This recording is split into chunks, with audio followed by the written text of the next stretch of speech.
También la situación se vive, como todo el mundo lo está viviendo, en Brasil, ya contabilizando hoy 11.450 casos con 491 fallecimientos.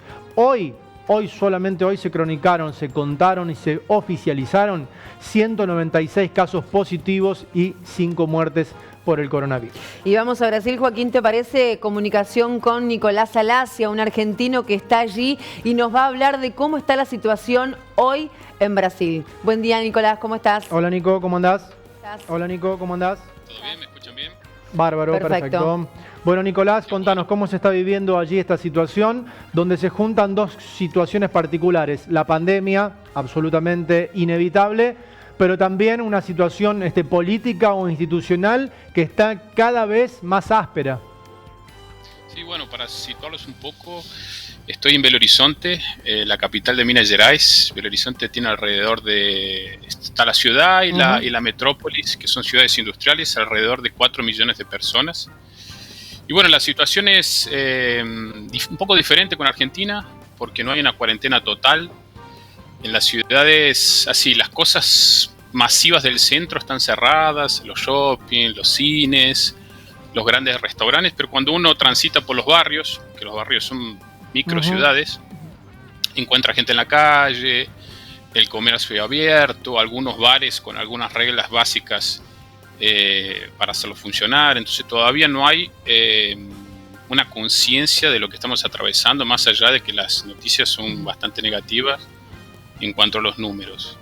Y en cuanto a la economía que me preguntabas, bueno, el gobierno todavía no dispuso de políticas económicas que hagan un contento social, porque todavía no hay nada con ayuda a los empleados, no hay una ayuda en cuanto a los alquileres, todavía hay una incerteza y el gobierno se está dividiendo un poco la población entre los que quieren salir a trabajar y los que quieren hacer la cuarentena. Ahí todavía hay gente que apoya el vuelta al comercio, que la economía no se pare, y eso creo que no acrecenta mucho a esta situación actual, porque Brasil está con una carencia y una insuficiencia notable de infraestructura hospitalaria. Belo Horizonte, por ser una ciudad grande, tiene hospitales privados de alto lujo y que no tienen una capacidad suficiente, y el sistema de salud público siempre deficitario, donde solamente pueden acceder algunos, ni siquiera las denominadas favelas, que están dentro de la ciudad, están en las montañas y son ciudades prácticamente, porque tienen 50.000, 60.000 habitantes dentro de esas comunidades, que no tienen acceso al hospital ahí dentro y tienen que bajar para las ciudades, que tampoco normalmente, no en este tiempo, sino anteriormente ya no eran recibidos, y hoy creo que las filas son gigantes. Contanos cuántos casos se oficializaron allí en el lugar donde estás vos, allí en Belo Horizonte. Sí, en Belo Horizonte comenzaron las primeras noticias a 10 días atrás, con pocos casos. El problema que tiene Brasil, creo que en cuanto a los números, que no hay una realidad, cuál es el número real. Solamente podemos decir lo real en cuanto a las muertes, pero en cuantos casos de cuántas personas tienen el virus, te podría decir que, bueno, un amigo, yo trabajo en una empresa que trabaja para América Latina toda, tenemos acceso a los mejores hospitales, fue a un hospital privado y no le hicieron el examen, no había, le dijeron que no, volvió a la próxima semana porque tenía algunos dolores, también le dijeron que no, y te estoy hablando de hace 20 días atrás más o menos.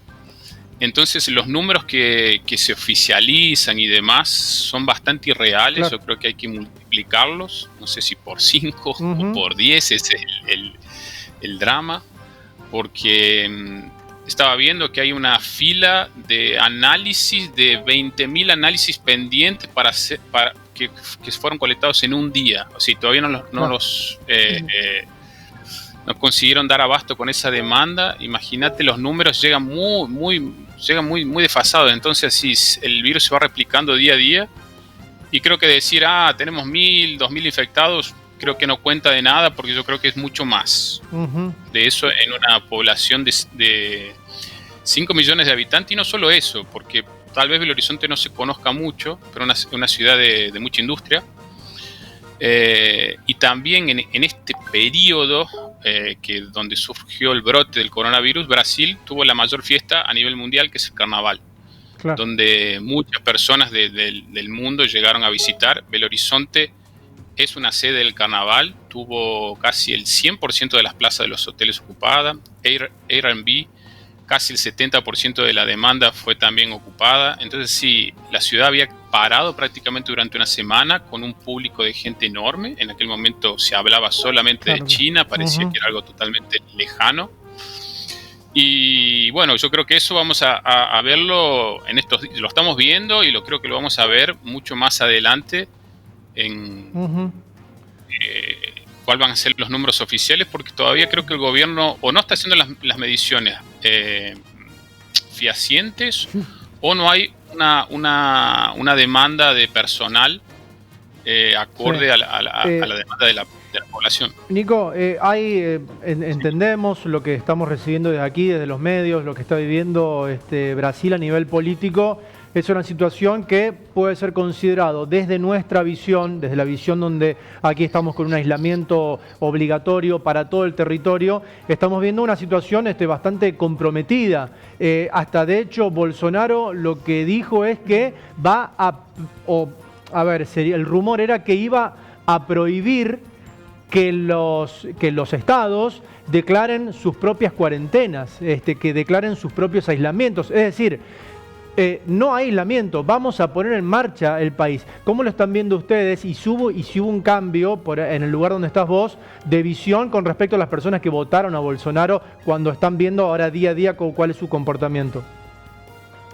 Bueno, yo creo que así la manera de Bolsonaro de haber llegado a la política, de haber llegado donde está, fue eso, con discursos totalmente divisorios, que genera fanatismo por un lado y odio por el otro. Lo llevaron al gobierno y lo sigue manteniendo como una política actual. Y siempre el argumento de él dice o larga bombas y después al otro día comienza a reflexionar y va un poquito para atrás. Es claro que la lectura que uno hace es que el gobierno quiere favorecer la economía mucho más de la salud. Hubo un enfrentamiento con nuestro intendente de Belo Horizonte, que fue uno de los que quería cerrar el aeropuerto. El aeropuerto de Belo Horizonte es uno de los más grandes de América Latina. Y Bolsonaro enfrentó al intendente de Belo Horizonte, al de Río de Janeiro, al de San Pablo, para que vuelvan para atrás en esa medida, que era una medida casi, estamos hablando de 15 días atrás, donde todo el mundo ya había parado y Brasil todavía tenía los aeropuertos funcionando. Era totalmente una medida a contramano.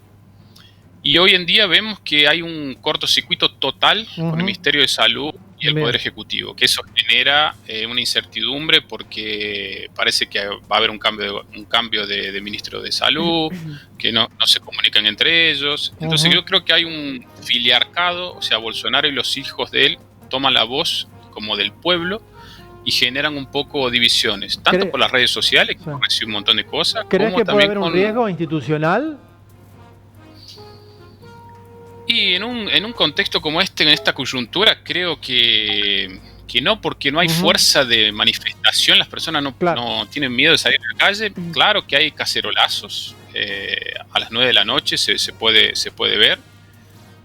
El cacerolazo que pasa un tiempo y después hay otro cacerolazo a favor, entonces uno no sabe muchas veces en qué horario golpear la cacerola, pero sí, yo creo que en este tiempo no va a haber un cambio de gobierno, más allá de que las personas que lo votaron ya están manifestando su totalmente descontento.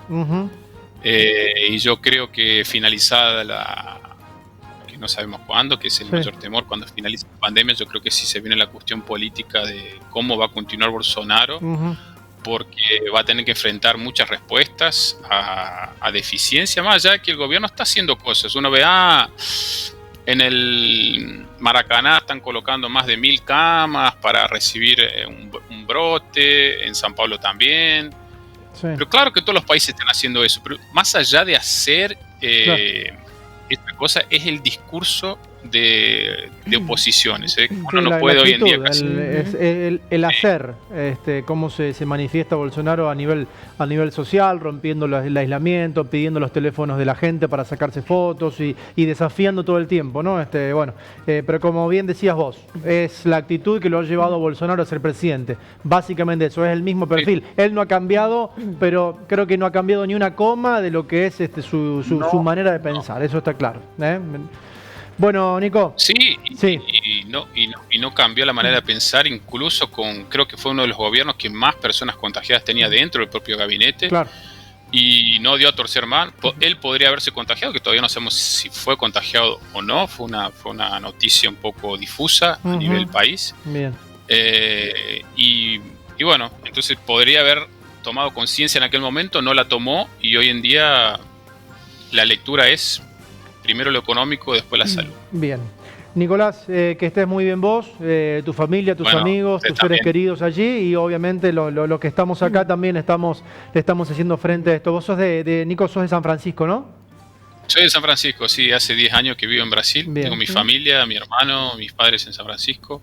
También le mando un saludo, si están viendo ahí. Muy bien. Y algunos amigos también en Mortero. Bien, bien. Bueno, Nico, muchísimas gracias por el contacto y que siga todo bien, que pase todo rápido y leve. Gracias. Excelente programa, gracias por Gracias. Bueno, allí estamos con el contacto en Brasil, donde la situación política, social y económica y de salud está un tanto complicada también.